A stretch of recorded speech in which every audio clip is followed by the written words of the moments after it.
ইসলামে নারীর শরীর কতটা দেখতে পারে। ইসলাম কোনো কিছুতেই অশ্লীলতা পছন্দ করে না, না পুরুষের জন্য না নারীর জন্য। বরং ইসলাম শিখিয়েছে সম্মান, হায়া, লজ্জা ও মর্যাদা কিভাবে রক্ষা করতে হয়।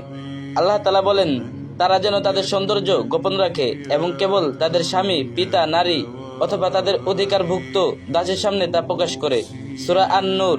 এই আয়াত থেকে বোঝা যায় নারীর সামনে সম্পূর্ণ পর্দা বাধ্যতামূলক নয়, তবে অশালীনভাবে বা ইচ্ছাকৃতভাবে শরীর দেখানো বা দেখা কখনোই জায়েজ নয়।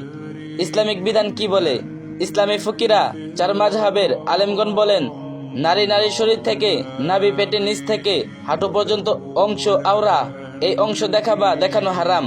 এর বাইরে হাত, চুল, মুখ বা ইত্যাদি প্রয়োজনে দেখা যেতে পারে, যেমন চিকিৎসা, সন্তান জন্মদান, গোসল বা পরিচর্যার সময়। তবে প্রয়োজনে মানে এই নয় যে ইচ্ছে করে বা মজা করে দেখা যাবে না। এটা ইসলামী শালীনতার বিরুদ্ধে।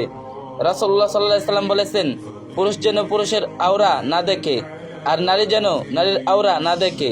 সহিহ মুসলিম, হাদিস নম্বর 338। এই হাদিস থেকে একটা কথা বোঝা যায়, নারীর দেহ মানে মর্যাদা।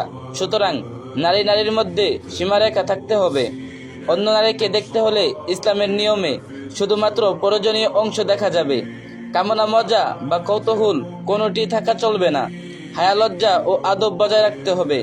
ইসলাম নারীর স্বাধীনতা কেড়ে নেয়নি, বরং নারীর মর্যাদা রক্ষা করেছে। যেভাবে মুক্তকে সুরক্ষিত রাখতে শ্বাসের ভেতরে রাখা হয়, তেমনি নারীর দেহ ও সম্মান সুরক্ষিত রাখতে ইসলাম তাকে হায়া ও সীমা শিখিয়েছে। শেষ কথা, নারীর সামনে পর্দাহীন হতে পারবে না, তবে হায়া বজায় রেখে প্রয়োজনে সীমিতভাবে অনুমতি আছে। ইসলাম মানে বেঁধে রাখা নয়, বরং সৌন্দর্যকে রক্ষা করা। আল্লাহ তাআলা আমাদের সকল বন্ধুদেরকে বোঝার তৌফিক দান করুন, আমিন। আর ভিডিওটি একটা শেয়ার করে দিন, আর যে যত পারেন বেশি কপি লিংক করে দিন।